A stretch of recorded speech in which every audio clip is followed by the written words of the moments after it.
Hi guys. ඉතින් ඔන්න එහෙනම් බලමු අද මම කොහෙද මේ ගිහින් තියෙන්නේ කියලා. ඉතින් මෙන්න මෙතන තමයි අපි අද ගියේ. මේ තමයි රොපොන්ගේ හිල්ස්. ඉතින් හරිම ලස්සනයි මාත් මේ ගියපු ෆස්ට් ටයිම්. මෙතෙන්ට ගියපු වෙලේ ඉඳන් ඉතින් අපි කරේ ෆොටෝස් ගන්න එක තමයි.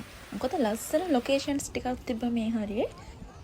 මොකද අපේ ජීවිතේට ලස්සන මතකයන් ටිකක් විදිහට ඉතුරු වෙන්නේ මේ ගන්න ෆොටෝස් ටික විතරයි. සංසාර පුරුද්දද මේ හමුවී පියරුමේ හිමිනවලා කොහෙ ගියත් ඉතින් කෑමට පස් නිසා ඉස්සෙල්ලාම අපි ගියේ කන්න ගන්න මොනවා හරි බලන්න. මොකද මාත් එක්ක ඉන්නේ කවදාවත් කෑමට බෑ නොකියන යාළුවෙක්. බලන්නකෝ ඉතින්. මිනුරස කියාදලේ සතුටු සරල කියාදලේ මිනුරස කියාදලේ පොලිමේ ඉඳලා ගත්ත කෑම ටික අපි මෙතෙන්ට වෙලා කාලා ඉක්මනට ගියා වීඩියෝස් ටිකක් ගන්න. ප්‍රතිහාරී නුරාගෙන මීන දැසෙමුවා ආශා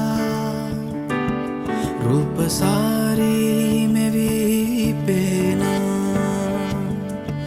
චන්ද්‍ර ශෝභාරසේ පානා මන ඉතින් ඒ විදිහට අපි පැය දෙකක් තුනක් එතන ඉඳලා එළියට ආව ගෙදර යන්න. හිත පැරිසෝවාගේනා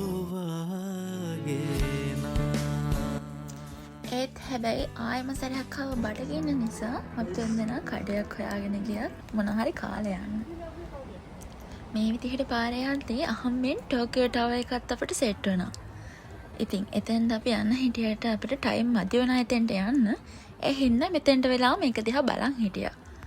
ඉතින් අද වීඩියෝ එකෙන් ලොකු දෙයක් අරන් එන්න බැරි වුණත් ඊළඟ වීඩියෝ එකකින් හම්බ වෙනකම් ඔයාලා හැමෝම පරිස්සමෙන් ඉන්න. නේත්‍රාමානනා සිත පාරා පැසිනා සීමානැසිතා ඉඟි පානා දැසිනා සිහිනයායේ